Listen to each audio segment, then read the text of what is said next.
지난주에 말씀드렸습니다. 그림을 좀 잘 못 그리지만은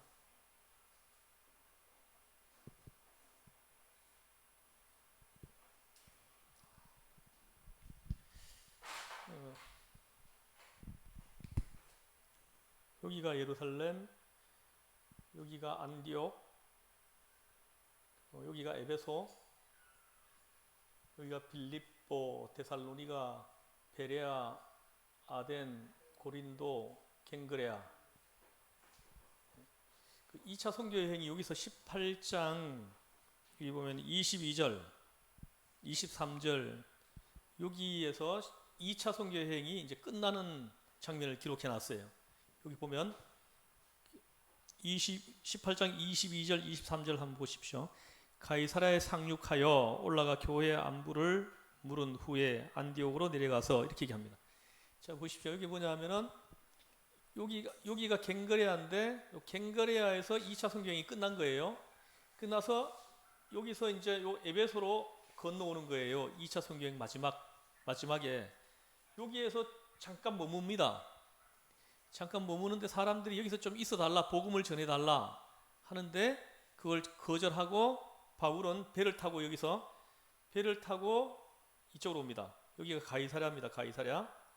가이사랴에서 내려가지고 예루살렘으로 올라갑니다. 예루살렘으로 올라갔다가 다시 안디옥으로 가는 거죠. 요걸 얘기하는 거예요. 여기 21절부터 보면은 배를 타고 에베소를 떠나 합니다. 그래서 여기 와가지고 배를 타고 가이사랴로 왔다는 거죠.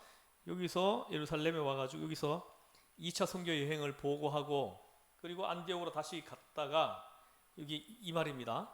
안디옥으로 내려갔다가 합니다. 23절 얼마 있다가 요 안디옥에서 얼마 있다가 합니다. 얼마인데 여기 뭐 정확하게 뭐 얼마만큼의 시간을 여기서 머물렀는지는 뭐 추측하기가 쉽지 않습니다. 얼마간 있다가 갈라디아와 부르기아 땅을, 갈라디아가 어디냐면 이쪽입니다. 이쪽 지방이 갈라디아 지방이에요.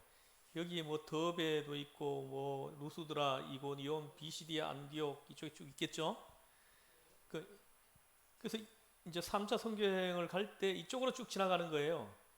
지나가면서 이쪽을 또 이렇게 다시 한번 방문해 가지고 좀 다독이고 갔겠죠. 그죠? 1차 선교 여행 때 세워졌어요. 여기는 사도 바울이 1차 선교 여행 중에 지나갔던 곳입니다. 그때 이 교회들이 다 세워졌어요.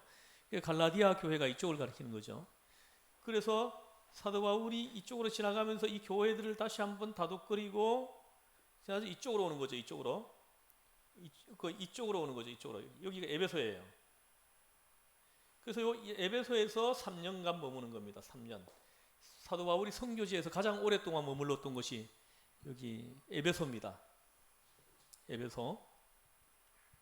여기에서 이제 사도 바울이 이제 복음을 전하는 이야기가 이제 19장에 나와 있는 겁니다. 19장 한 장 전체가 요 에베소에서 그 복음을 전하면서 있었던 그 일들을 기록하고 있습니다. 여기에서 한 약 6개월 동안 해당 선교를 했습니다. 해당 선교를 했는데 6개월 해당 선교를 하면서 그 믿는 자와 믿지 않는 자가 생겨났어요. 여기 보면은 이제 나옵니다. 어디냐 하면은 그 8절에 보면은 바울이 해당에 들어가 석 달 동안 담대히 하나님 나라에 관하여 강론하여 건면하되 합니다. 어떤 사람들은 마음이 굳어 순종하지 않고 무리 앞에서 이 도를 비방하거늘 바울이 그들을 떠나 제자들을 따로 세우고 두란노 서원에서 날마다 강론하니라. 정확히는 3개월이네. 석 달 동안 했는데 마음이 굳어가지고 복음을 받아들이지 않는 사람들이 있었다는 거죠. 사도 바울이 해당에서 복음을 전할 때. 근데 똑같은 복음을 들었는데 예수를 구주로 영접하고 복음을 수용하고 받아들이는 사람들이 있었다는 거죠. 거부하는 사람들이 있었고, 그래서 사도 바울이 이 해당에서 이제 나와가지고 이 사람들에게서 구분시킵니다. 어떻게 하면 여기서 두란노 서원이라고, 에베소 여기에 이 도시에 있었던 서원입니다. 이 철학을 강의하고 하는 그런 장소입니다. 근데 이게 뭐 배경서를 보면은 사도 바울이 이 두란노 서원이 보통 아침에 이른 시간에 철학 강의가 많이 있었고요. 또 해 넘어가고 난 다음에 시원한 시간에 철학 강의가 많이 있었습니다. 근데 그 한낮에는 예를 들어서 한 12시부터 오후 한 4시까지는 이 서원이 비어 있는 거예요. 더워가지고는 그 철학 강의도 요 시간에는 비어 있습니다. 강의 시간이 배정되어 있지 않고 그러는. 사도 바울이 요 비어 있는 시간을 사도 바울이 임대를 했어요. 임대를 해가지고 여기서 예수를 영접한 사람들을 이쪽으로 따로 불러 모은 거죠. 불러 모아서 여기서 이제 제자 훈련을 시킨 거예요. 이들이 여기서 훈련받은 사람들이 에베소 교회의 교인들이 되는 겁니다. 요게 이제 19장까지 연결되고, 자, 여기 지금 아까 우리 읽은 말씀을 보시면 24절부터 보면은 알렉산드리아에서 난 아볼로라 하는 유대인이 에베소에 이르니 이 사람은 언변이 좋고 성경에 능통한 자라, 이렇게 얘기합니다. 이것도 굉장히 중요한 건데요. 알렉산드리아,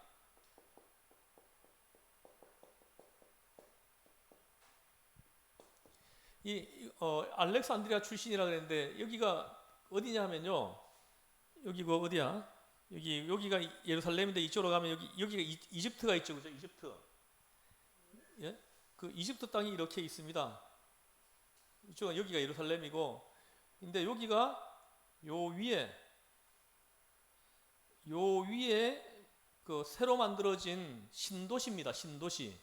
알렉산더 대왕에 의해 가지고 이 세워진 도시예요. 그래서 자기 이름을 따가지고 알렉산드리아라고 이름을 붙인 거예요. 이 도시 이름을. 그래서 여기에다가 신도시를 만들어 가지고 여기다 3구역으로 나눴습니다. 3구역으로 나누는데 3분의 1은 이집트 사람, 3분의 1은 유대인, 3분의 1은 헬라인. 이렇게 구역을 3개로 나눠 가지고 여기에 이렇게 이집트, 유대인, 헬라인을 3분의 1씩 이렇게 이주시켜 가지고 이 도시에서 정착해서 살겠다라는 거죠. 그래서 여기는 교육 도시입니다. 교육 도시고 철학 도시고, 그래서 굉장히 지식인들이 이쪽에 거의 대부분이 지식인들이 모여 살았습니다. 좀 더 배운 사람들을 이쪽으로 이주시켜 살게 한 거죠. 그래서 우리가 들은 적이 있는지 모르겠지만 70인역이라고 있습니다. 70인역 성경이 있는데 이게 어떤 성경입니까? 히브리어로 되어 있는 구약 성경을 헬라어로 번역한 성경을 이걸 70인역 성경이라고 합니다. 이 성경을, 이걸 왜 70인역 성경이라고 하냐면은 여기에 거주하고 있었던 유대인들 중에 3분의 1이 유대인이죠. 이 유대인들 중에 이렇게 12지파가 있을 거 아니에요. 12지파, 12지파 중에서 한 지파에서 6명씩을 율법 전문가들을 차출한 거예요. 한 지파에서 6명씩을. 그러면은 12지파니까 몇 명이 돼요? 72명이 되죠. 그래서 이 72명을 한 지파에 6명씩 전부 다 분리시켜 가지고 방을 구별해 가지고 줘서 이 구약 성경으로 되어 있는 이 히브리어 성경을 헬라어로 번역을 하게 한 거예요. 번역을 했는데 나중에 번역이 끝나고 난 다음에 비교를 해보니까 놀랍게도 다 일치하더라는 거죠. 12지파에서 차출된 사람들이 12권의 번역본이 나왔겠죠, 그죠? 나왔는데 그 12권의 번역본이 거의 내용이 일치하더라는 거예요. 그 요 성경을 70인역이라고 하는데 72명인데 70명이라고 한 것은 2명을 이렇게 반내림해서 70인역 성경 이렇게 하는 거예요. 그렇게 부릅니다. 이게 여기에서 나온 거예요. 알렉산드리아에서. 그래서 이 아볼로도 보니 요 보세요. 아볼로는 하는 유대인이 에베소에 이르니 이 사람은 언변이 좋고 성경에 능통한 자라 이렇게 얘기를 합니다. 그래서 이 사람이 여기 출신이라는 거죠. 언변이 좋고 이거는 아마 막 이 어릴 때부터 그 지식을 습득하고 철학을 습득한 사람이라는 거죠. 철학을 공부한 사람들은 말을 엄청나게 잘합니다.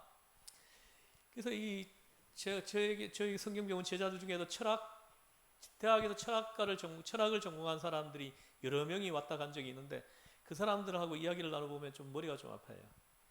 말을 너무 길게 해.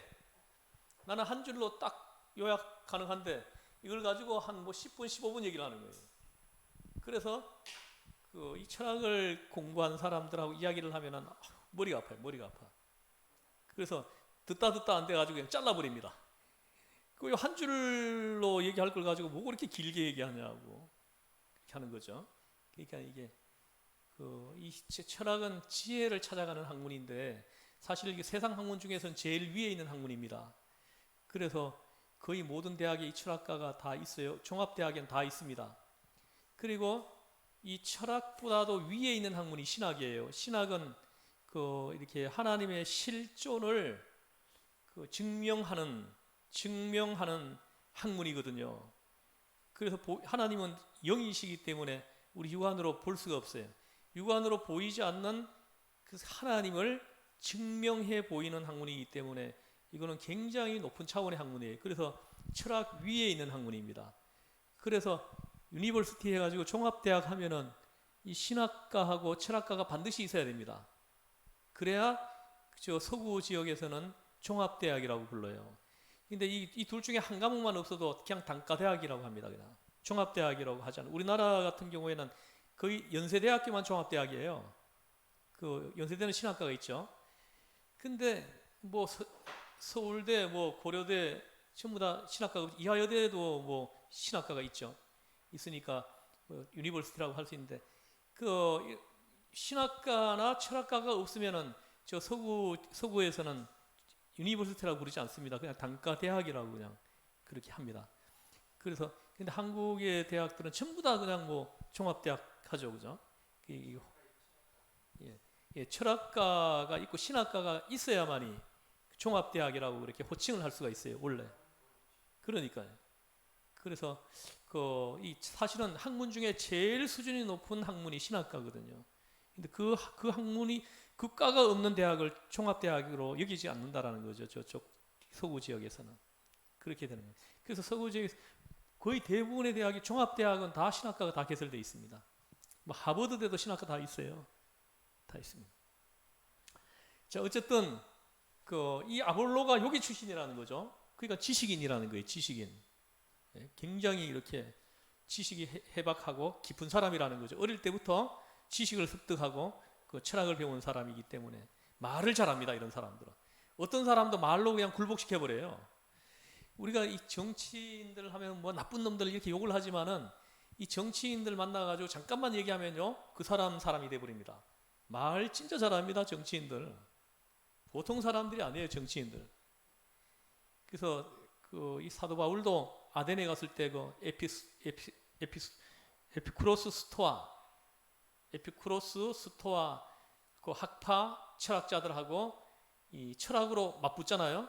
근데 놀랍게도 사도 바울이 그들을 이깁니다. 그들을 제압해 버려요, 말로. 그러니까 사도 바울이 어떤 사람인지를 짐작해 볼 수 있습니다. 17장에 읽어보면은 그때 에피쿠로스 스토아고 학자들, 아덴 사람들이 웬만한 사람들 말을 아예 그들도 보지도 않습니다. 듣지도 않고 신경도 안 써요. 웬만한 사람들이 말하는 거는. 근데 사도 바울이 그 말하는 걸 들으면서 이 사람들이 호기심을 가지는 거예요. 그래서 우리는 웬만한 사람들 말 안 듣지만은 당신의 말을 한번 들어보고 싶다. 이러면서 사도 바울의 말을 듣는 이야기가 17장에 기록이 되어 있어요. 이 사도 바울도 다소 출신인데 이 다소는 여기입니다. 다소는 어디쯤이냐면 여기가 안디옥인데 여기쯤 있어요. 여기쯤. 다소가 여기쯤 있는데 그렇죠. 터키 지역이죠. 터키에 기독교 유적이 굉장히 많습니다. 지금 가면 그 아시아 7교회가 다 터키에 있는 거예요. 계시록에 나오는 7교회가 다 터키에 있습니다. 그래서 우리 교회가 언젠가 한번 그 바울 선교지를 사도행전 다 끝나고 한번 딱 가면 제일 좋은데 따끈따끈할 때 한번 쭉 돌면은 그냥 사도행전 공부했던 것이 다 떠오르죠. 거기 가면은 너무 좋죠. 한번 갔으면 좋겠는데 지금 예? 아덴. 예, 맞아요, 맞아요. 지금은 아테네죠. 아덴이 성경에는 아덴이라고 이렇게 발음해요. 맞습니다. 거기가 철학 도시, 거기 소크라테스가 거기 출신입니다.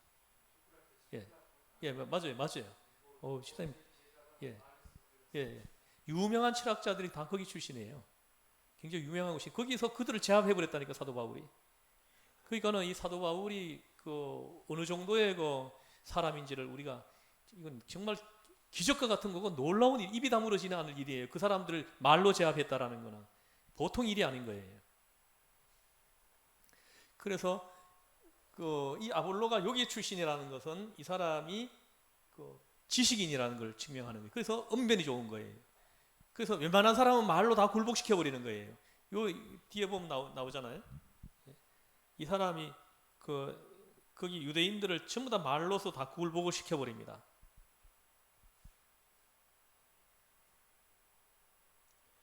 여기 보면은 28절에 보면은 18장 28절에 보면 이는 성경으로서 예수는 그리스도라고 증언하여 공중 앞에서 힘있게 유대인의 말을 이기미로라 이렇게 얘기를 합니다. 그래서 아볼로가 그 유대인들을 그 율법 학자라고 하는 사람들을 전부 다 굴복시켜 버렸다라는 거죠.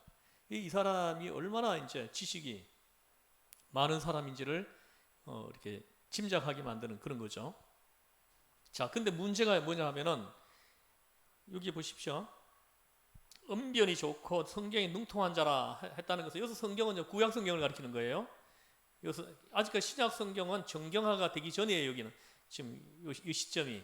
그래서 여기 지금 여기에서 성경하면은 구약 성경을 가리키는 겁니다. 다시 말하면 아볼로가 구약 성경에 능통한 자라는 거죠. 뭐 히브리어, 헬라어로 다 능통한 사람이라는 거죠. 그가 일찍이 주의 도를 배워 이렇게 얘기합니다. 주의 도, 이게 중요한 말입니다. 주의 도. 여기서 이 주의 도는 무엇을 가리키는 것일까요? 뭐 이걸 관심 있게 천천히 말씀을 묵상해 본 사람이라면은 여기서 말하는 주의 도는 뭘 가리키는 걸까 한번 고민을 해봤겠지만은 이 말씀을 그렇게 깊이 있게 안 읽었다 그러면 그냥 지나갔겠죠. 여기서 이 주의 도는 여기서 주의 도는 뭐냐 하면은 지금 예수를 통한 제사함과 구원, 하나님의 자녀, 하나님의 자녀됨. 여기서 이 도를 가리키는 건 아닙니다. 그래서 아볼로가 지금 전하는 이 도는 이 도를 가리키는 건 아니라는 거죠. 여기서 아볼로가 지금 전하려고 하는 이 도는 이렇게 좀 짐작을 해보면은 이 사람이 여기 보면은 힌트가 좀 나와 있습니다. 25절 거기에 보면 끝에쯤에 보면은 그가 일찍이 주의 도를 배워 열심으로 예수에 관한 것을 자세히 말하며 가르치나 요한의 세례만 알따름이라 이렇게 얘기합니다. 요 구절이 이제 좀 힌트인데요. 요한의 세례. 다시 말하면 이 아볼로가 세례 요한에게 좀 배웠던 도다 이렇게 생각하면 됩니다. 그래서 세례 요한을 통해 가지고 이 아볼로가 좀 듣고 배운 것이 있었다라는 것을 충분히 우리가 짐작할 수 있는 거죠. 그래서 이 세례 요한을 통해서 배운 도는 이 주의 도는 세례 요한을 통해 가지고 습득한 도라는 거죠. 습득한 도인데 이 도는 세례 요한을 통해 가지고 습득한 도인데 어떤 도냐? 여기 보면은 이사야 40장 이사야 40장에 보면은 메시아를 보내시기 전에 주의 길을 예비할 자를 미리 보낸다 하는 성경 구절이 나옵니다. 나오는데 거기에서 이 요한이 지금 언급하는 이 주의 도는 구약 성경에서 예언된 메시아,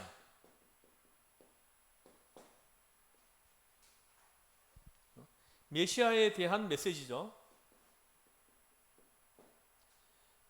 지금 아볼로가 전하는 도는 바로 이 도를 가리키는 겁니다.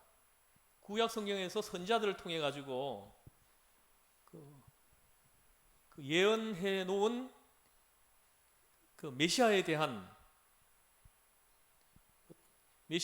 예언이 있죠. 이 예언들을 하나씩 뽑아 가지고 그걸 풀어주는 거죠.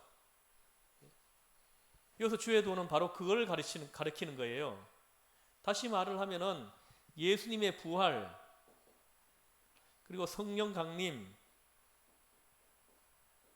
그 다음에 죽은 자의 부활, 휴거,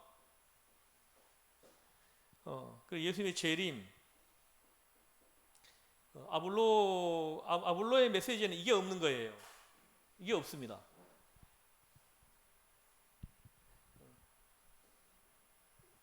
아볼로의 주 메시지는 이거라는 거죠. 그래서 여기 보십시오.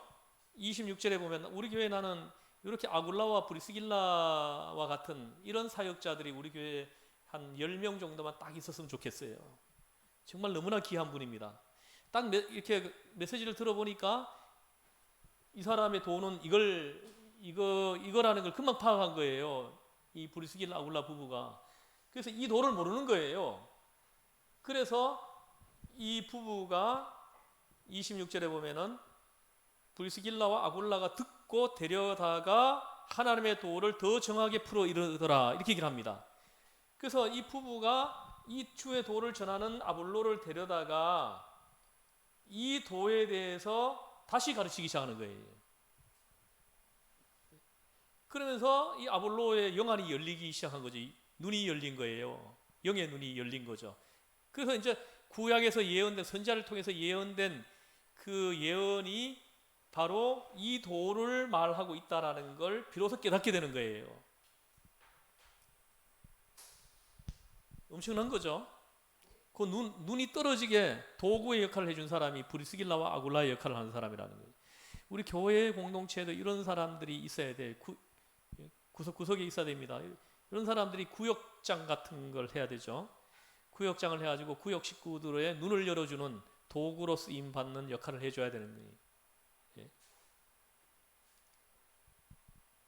그래서 우리 교회도 이제 구역을 만들어가지고 좀 해봤는데 이 구역장이 될 사람이 준비가 안 된 거예요. 그래서 이 구역 모임이 안 되는 거죠. 그냥 인간적인 방법으로 운영을 하려니까 안 되는 거죠. 그래서 이걸 능히 이 도를 풀어서 설명해 줄 수 있는 그런 준비와 훈련이 된 사람들이어야 된다는 거죠.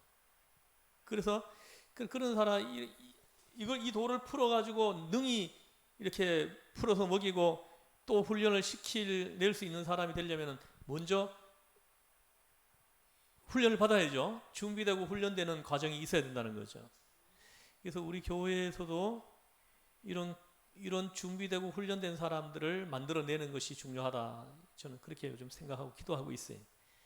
그래서 앞으로 구역장으로 세우려면 최소 1년 이상 성경을 혹독하게 성경 훈련을 받은 사람이 만들어져야 된다는 거죠.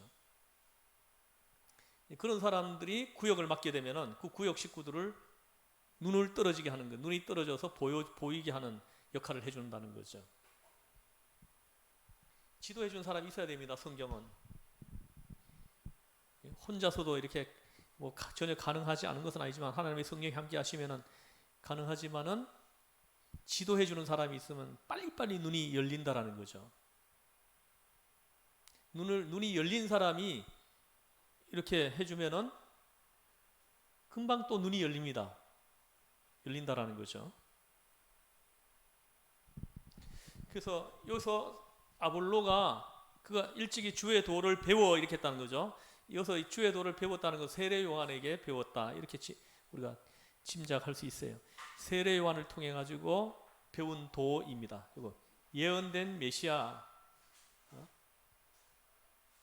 그 선지자들의 메시지, 이걸 풀어준 거예요. 근데 아무리 브루스길라 부부가 들어도 이게 안 나오는 거예요. 이 도가 아볼로에게서. 그래서 이 사람을 데려가 가지고는 아마 한 뭐 몇 개월 했겠죠. 몇 개월 동안 이 사람을 데려가 가지고 이 도에 대해서 준비하고 훈련시켜 준 거죠. 그랬더니 눈이 열려 가지고 이 사람이 19장에 보면은 고린도로 가는 겁니다. 고린도로 가서 고린도 교회 담임 목사가 됩니다. 그래서 고린도 교회 성도들을 이제 준비하고 또 훈련시키는 역할을 감당하는 겁니다. 그래서 브리스길라 부부의 역할을 하는 사람들이 교회 안에 한 10명 정도 있어야 돼요. 10명 정도만 있으면 든든합니다, 교회가. 성도들을 딱 맡겨주면 그 성도들을 또 준비하고 훈련시키고 눈이 열리게 하고 이런 일들을 해준다는 거죠. 만약에 이게 이 준비와 훈련이 안 된 사람들이 구역을 맡으면은 자꾸 그냥 친교 모임만 하려고 합니다. 친교 모임만 하려고 하니까는 이게 되나요, 이게? 교회 공동체 모임은 친교 모임이 아니에요. 이 도를 풀어주고 훈련시켜주고 감겨있던 영안이 열리게 해주고 이 역할을 해주는 것이 구역 모임이라는 거예요.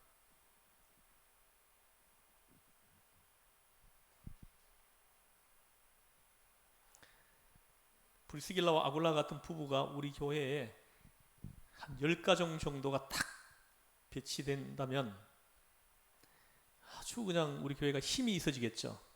그래서 좀 기도해 주세요. 브리스길라와 아굴라와 같은 부부가 훈련되도록. 뭐 우리 바깥에서 그런 분이 유입될 수도 있겠지만 현재 우리 교회에 출석하는 분들 중에 훈련을 받아가지고 이 역할을 감당하는 사람이 만들어지기를 저는 바라는 거예요. 그래서 이 오후에 성경 공부 이 시간이 준비되고 훈련되는 시간이 되면 좋겠다는 거죠. 따로 또 우리가 모이려고 그러면 너무 힘들어요. 이렇게 해가지고 계속 계시록까지 가면은 충분히 훈련되는 거죠. 말씀에 능통한 자가 되는 거예요.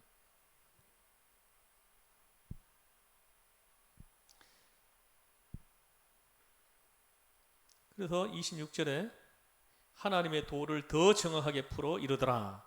하나님의 도를 이거죠. 여기서 도는 이걸 더 자세하게 풀어줬다는 거죠. 풀어주는데 이제 구약에서 선지자를 통해서 예언된 이 메시아가 바로 여기서 이 도에서 말하는 예수 그리스도이심이 이제 비로소 보이는 거예요. 물론은 구약 성경에서 예언된 그 메시아가 예수님이라는 이거에 대해서 뭔가 희미했다는 거죠. 희미했고 알지를 못했다는 거죠. 브리스길라와 아굴라가 이걸 분명하게 해줬다라는 거죠. 굉장히 중요한 역할을 한 겁니다.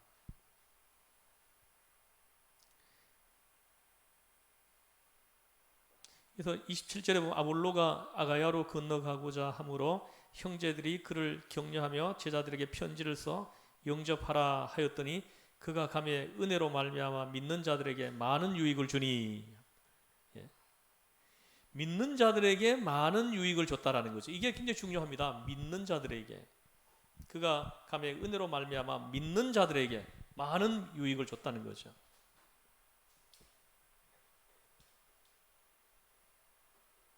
지금 우리 한국교회 아볼로와 같은 사람, 브리스길라와 아볼라 같은 이런 사람이 지금 필요하다는 거죠. 지금 믿는 사람, 믿는 사람에게 많은 유익을 줬다는 거죠. 다시 말하면 믿는 사람을 재훈련시켰다는 거예요.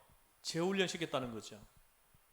지금 한국교회에 필요한 게 이거예요. 한국교회에 예수를 믿는다고 하는 사람들이 뭐 1000만이니 뭐 900만이니 뭐 이렇게 얘기를 하는데 이 재교육이 필요할 사람들이에요. 다. 예를 들어서 뭐 1000만이 있다, 1000만이 있다 그러면 990만 명, 990만 명은 재훈련이 필요한 사람이라는 거죠.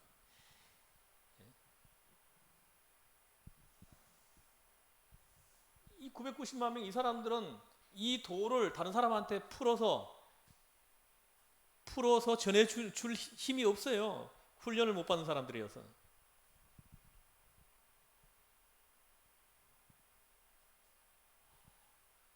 이 시간이 제일 졸리는 시간인데.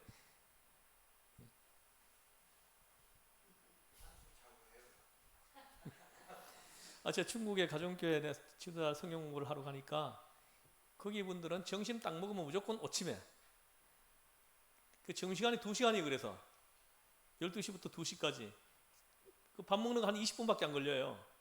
그리고는 전부 다 숙소로 들어가가지고 한숨 축 자고 나와. 나는 낮잠을 뭐 잘 안 자니까 아이고 같이 그들하고 한번 자봤어요. 나도 자봤는데 자고 나니까는 몽롱해져가지고 오후에 내가 강의를 잘 못하겠더라고요. 저는. 그래서 저는 앉았어요.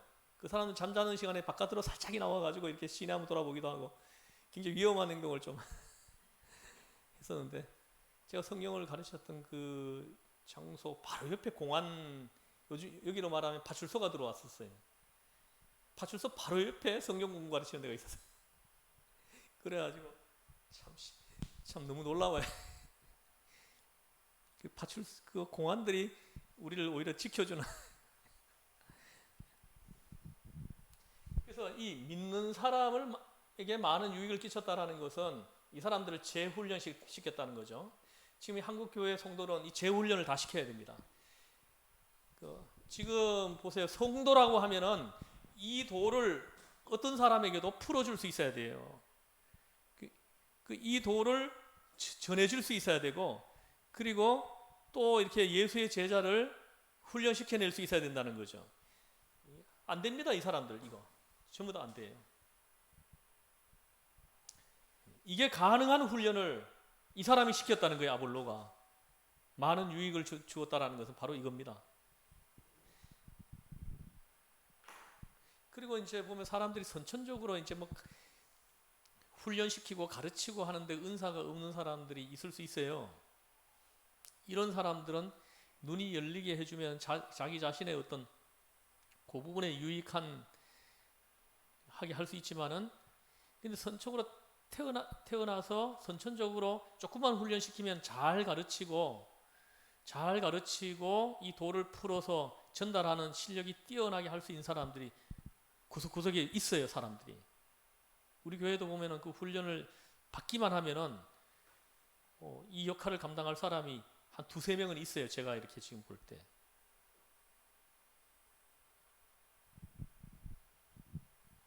아볼로가 이 역할을 해줬다는 거예요. 아볼로 같은 사람, 브리스길라와 아굴라 같은 이런 부부를 만드는 것이 오늘날 우리 교회에 필요하다는 거죠. 우리 교회 저는 10가정 하나님 앞에 기도해요. 10명.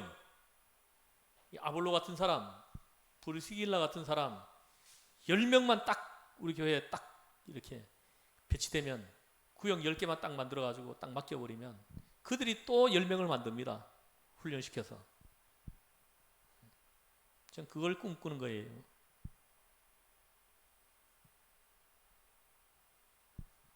그래서 요한의 세례만 알았을 따름이라 이렇게. 근데 이게 보면은 이게 19장 3절에도 보면 바울이 이르되 그러면 너희가 무슨 세례를 받았느냐 대답하되 요한의 세례니라 이렇게 얘기합니다. 그러니까 요한의 세례에 대한 것만 알고 있다라는 거죠. 바로 그거예요.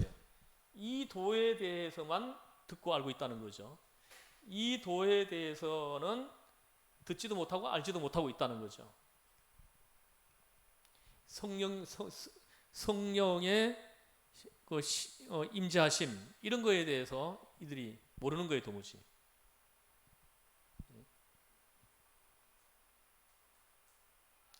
그래서 이제 다시 말하면 뭐 이렇게 세례를 우리가 받으면, 세례가 나왔으니까 세례에 대해서 조금만 얘기하고 마치겠습니다.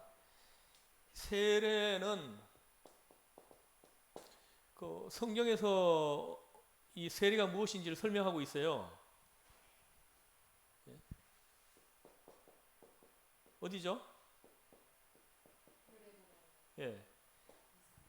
2, 3, 13, 6 여기에 세례에 대해서 기록해 놨어요. 여기에선 세례가 뭐냐? 그리스도와 함께 장사되는, 그리스도와 함께 죽는 거예요. 십자가에서. 세례 의식을 그렇게 설명해 놨습니다. 우리가 세례 받는 의식은 그리스도와 함께 죽는 겁니다. 과거의 내 모습이 죽고 예수의 사람으로 새로 태어나는 의식이 바로 세례라는 거죠. 여기에서는 노아 방주에 태워져 가지고 구원받는 걸로 세례 의식을 그렇게 설명했어요. 여기서는 홍해를 지나가면서 그 바다 속에서 세례를 받았다는 거죠. 구원의 의식이에요. 그리고 여기에서는 세례를 옷을 갈아입는 거, 옷을. 예수님이라는 옷으로 갈아입는 겁니다. 갈아입는 거예요. 지금까지 입고 있었던 그 옷을 벗고 예수라는 옷으로 갈아입는 의식. 이게 이제 세례라는 거죠. 세례입니다. 이 로마서 6장에서는 이 골로새 2장에서 똑같이 그리스도와 함께 장사되는 거예요. 예수를 구주로 고백하면서 과거의 내 모습은 죽고 예수의 제자로 새로 태어나는 의식이라고. 그리고 또 하나는 뭐냐면은 그리스도와 함께 연합하는 것. 그리스도와 하나가 되는 겁니다. 하나가 되는 의식이 바로 세례라는 거죠. 이 세례. 그 신약 성경에서 언급하는 세례입니다. 근데 이 성경에 보면 세례가 두 가지가 있는데 이 세례는 물 세례예요. 물 세례고 또 하나의 세례는 성령 세례입니다. 성령 세례. 그래서 그 예수님의 제자들 12사도 다 세례 받았습니다. 그 세례 요한에 의해 가지고 세례를 다 받았어요. 받았는데 저들이 어땠습니까?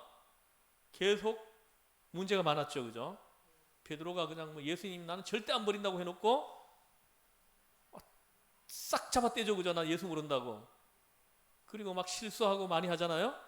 근데 이 예수님의 제자들이 언제 능력을 받았냐면은 오순절 마가의 다락방에서 기도하고 있을 때 성령을 받았죠. 그 성령을 받고 난 다음에 이들이 그냥 능력을 받은 거예요, 거기에서. 그래서 그때부터 이 사람들이 완전히 다른 사람이 되어버립니다. 이 성령 세례를 받은 거죠, 성령 세례를. 그래서 사람들이 확실하게 변화되는 경험을 언제 하느냐? 성령 세례를 받을 때란. 그냥 우리 물 세례만 받았다 그러면 아직까지 성령 세례를 모른다면 그 사람은 그 과거의 모습이 그대로 다 남아 있습니다. 안 바뀌었어요. 그냥 이제 예수를 주로 고백해 가지고 이제 제사함 받고 구원받은 사람은 되지만은 복음을 이 주의 도를 전하는 사람은 되지 못하는 거예요. 이 주의 도를 전하는 사람까지 가려면은 성령을 받아야 되는 겁니다. 성령 세례. 성령을 받게 되면 사람이 완전히 달라진다는 거죠. 전에는 바깥에 나가서 예수 믿으세요 말 한마디 못하는 사람이 만나는 사람마다 예수 전합니다. 그리고 예수가 누구인지를 풀어서 설명을 해줘요. 예수님의 부활과 예수님의 재림, 성령 강림, 이걸 풀어서 먹여주는 거예요. 이게 성령 세례를 받았을 때 가능해진다는 거죠. 성령 받을 때. 그래서 우리는 성령을 사모해가지고 성령 충만해가지고 있어야 된다는 거예요. 그러면은 그런 사람은 마귀가 절대로 못 덤빕니다. 그런 사람 넘어뜨리지도 못하고, 그런 사람들이 또 이 주의 도를 전할 수 있고, 또 다른 제자들을 그들을 통해 가지고 만들어질 수 있다는 거죠. 훈련될 수 있다는 거죠. 저는 여러분들이 한 분 한 분이 이 도를 사람들한테 풀어주는, 이 도를 전달해 줄 수 있는 그런 능력을 받으시기를 주의 이름으로 축복합니다. 이 능력을 받아야 됩니다. 하나님의 성령을 받고 이 능력을 받을 때 우리가 이제 비로소 믿는 사람이 되는 거예요. 우리가 예수 믿는 사람 할 때 교회만 다닌다고 믿는 사람이라고 하는 거 아니에요. 자꾸 교회 다니는 사람들이 문제를 일으키는 거 하는데 그 사람은 교회 다니는 사람이지 믿는 사람은 아니에요. 예수 믿는다고 할 때는 성령 받은 사람이에요. 새로 태어나는 경험을 한 사람이죠. 이 돌을 풀어서 설명해 줄 수 있는 사람, 이런 사람을 가리키는 거예요. 이런 사람을 예수 믿는 사람이라고. 하나님이 그들에게 믿음을 줘서 예수를 구주로 고백을 하게 하시죠.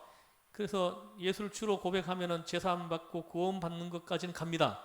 가는데 이 돌을 풀어주는 데까지 가려면 성령을 받아야 된다는 거죠. 하나님의 성령을 충만하게 받아야 된다는 거예요.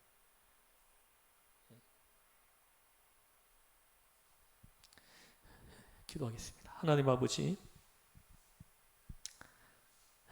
브리스길라와 아굴라, 아볼로 같은 이 귀한 사역자들이 우리 교회에 하나님 10명만 있게 해주세요.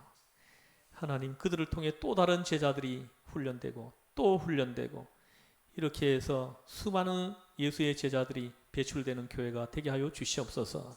주여 도와주시옵소서. 하나님 우리 교회가 능력 있게 하시고 힘이 있게 하시고 하나님의 성령이 충만한 교회가 되게 하여 주시옵소서. 많은 예수의 제자들을 준비시키고 훈련시켜내는 놀라운 능력 있는 교회가 되게 하여 주시옵소서. 이 모든 말씀을 제 구원하신 예수님의 이름으로 기도드리옵나이다. 아멘.